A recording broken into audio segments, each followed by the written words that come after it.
बिस्मिल्लाहिर्रहमानिर्रहीम। अस्सलाम वालेकुम। उम्मीद है आप हमारे लेक्चर्स को दिलजमी के साथ सुन रहे होंगे और आपकी कीमती राय बहुत इम्पॉर्टेंट है। इस हवाले से आप अपनी कीमती राय कमेंट्स में दें ताकि इससे हमारी जो मकसद है इम्प्रूवमेंट होएगी। आज का हमारा लेक्चर बेलमेंट का है। सेक्शन 148 में बेलमेंट का जिक्र है। बेलमेंट को डिफ़ाइन किया गया है।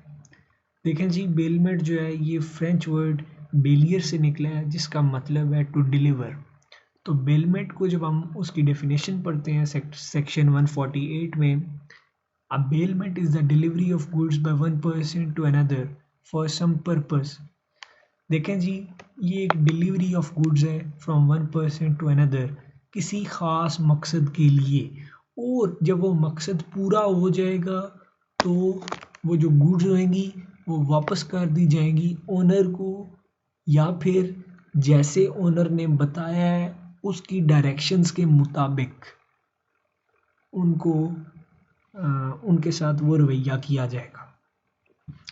अब देखें जी, अगर मैं बेलमेंट को सिंपल अल्फाजों में, आसान अल्फाज में समझाऊं तो ये समझें कि बेलमेंट में सिर्फ पोजेशन ट्रांसफ़र होती है, कब्ज़ा ट्रांसफ़र होता है, यानी कि ट्रांसफ़र ऑफ ओनरशिप नहीं है।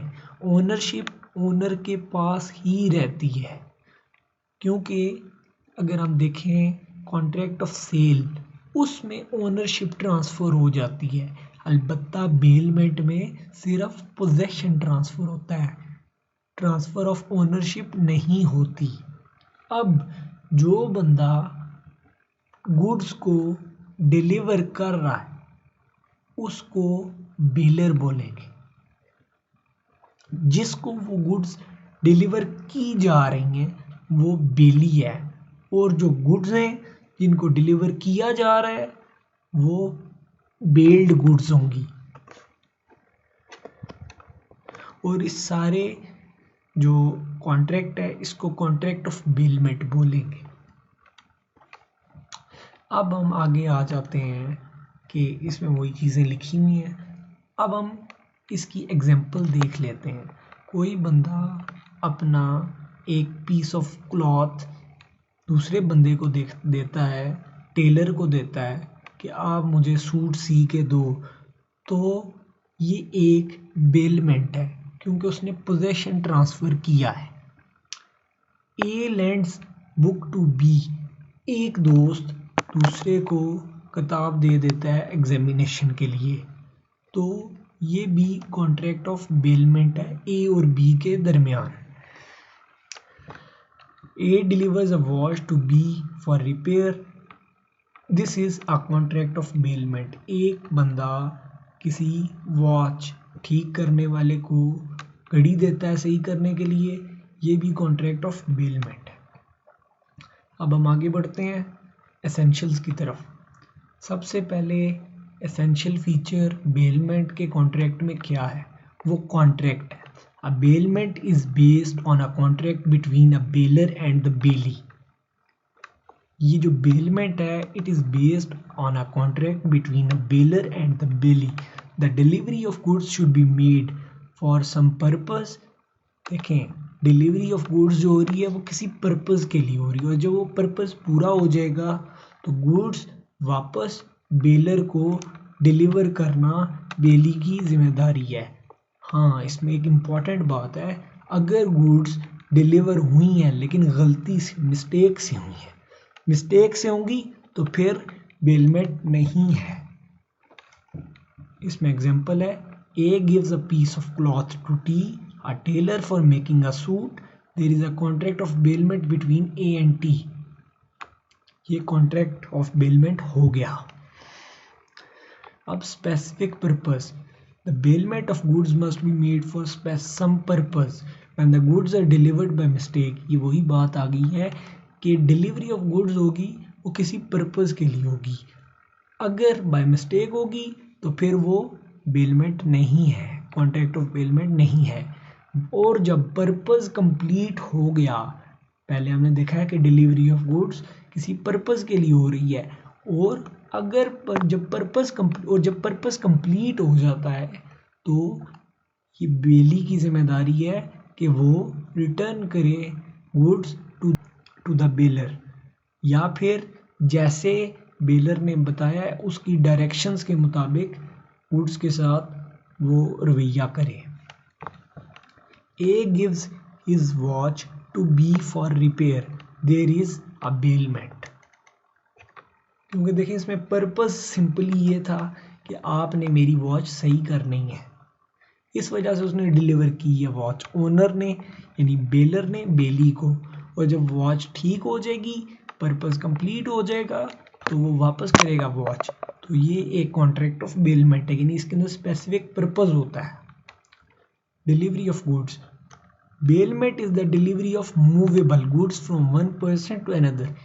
बेलमेंट जो है बेसिकली ये मूवेबल गुड्स के बारे में होता है कि इसके अंदर मूवेबल गुड्स होती हैं, वो एक पर्सन से दूसरे पर्सन को डिलीवर होती हैं।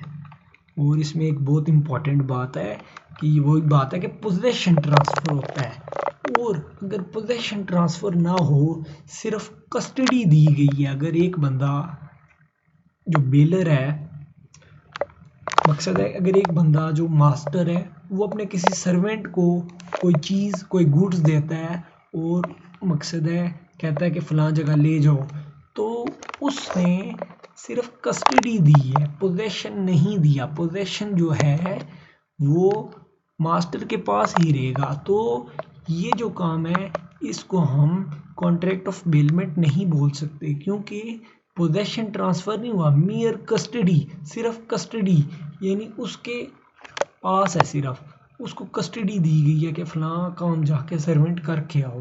तो इसके अंदर पोजेशन नहीं है, इसलिए ये बेलमेंट नहीं है। बेलमेंट के अंदर पोजेशन ट्रांसफ़र होना लाजमी है। A buys a TV from B. The TV is ready for immediate delivery. A asks B to keep it with him for 1 hour so that A may buy other things from the market. B is now holding TV as a bailey. Simple हो गया। You entered a restaurant for dining. H, the waiter, took his coat and hung it on a hook. Later the coat was missing. The owner of the restaurant was held liable. अब हम आगे fourth point की तरफ आते हैं, no change of ownership. देखें जी, simple बात है कि बेलमेंट के अंदर पोजेशन ट्रांसफ़र होता है, ओनरशिप ट्रांसफ़र नहीं होती। अगर ओनरशिप ट्रांसफ़र हो जाए तो फिर वो सेल होता है, वो बेलमेंट नहीं होती। सिंपल बात है कि नो चेंज ऑफ ओनरशिप है। A delivers his car to B for repair. देखें जी, उसने ए ने अपनी गाड़ी दी बी को कि आप इसको रिपेयर करके दो, यानी पोजेशन ट्रांसफ़र हुआ, उसने उसके नाम नहीं की, वो ओनरशिप ट्रांसफ़र नहीं की। तो possession of car transfer from A to B but ownership remains with A. तो ये एक बहुत इंपॉर्टेंट पॉइंट है कि no change of ownership. Return of same goods. अब देखें जी, बात ऐसे है कि डिलीवरी ऑफ गुड्स तो हुई थी किसी पर्पज़ के लिए, ये हो गया बेलमेंट। अब बेलमेंट के अंदर फिर हमने देखा कि जी वापस बेली जो है वो बेलर को गुड्स वापस करेगा। अब जो वो गुड्स वापस करेगा पर्पज़ के कंप्लीट होने के बाद, वो गुड्स सेम होनी चाहिए, सेम गुड्स रिटर्न करेगा। अगर वो चेंज करके गुड्स ट्रांसफ़र करे वापस बेलर को, बेली अगर बेलर को मुख्तलिफ़ किस्म की गुड्स वापस करेगा पर्पज़ के कंप्लीट होने के बाद, तो ये बेलमेंट नहीं है, ये बेलमेंट नहीं होगी। जैसा कि इसमें if the belly has an option of paying money और ऑफ रिटर्निंग डिफरेंट प्रॉपर्टी। अगर बेली के पास ये ऑप्शन है कि वो पैसे दे सकता है या फिर डिफरेंट प्रॉपर्टी दे सकता है वापस बेलर को, तो ये बेलमेंट नहीं है, ये हम सेल की तरफ चले जाते हैं।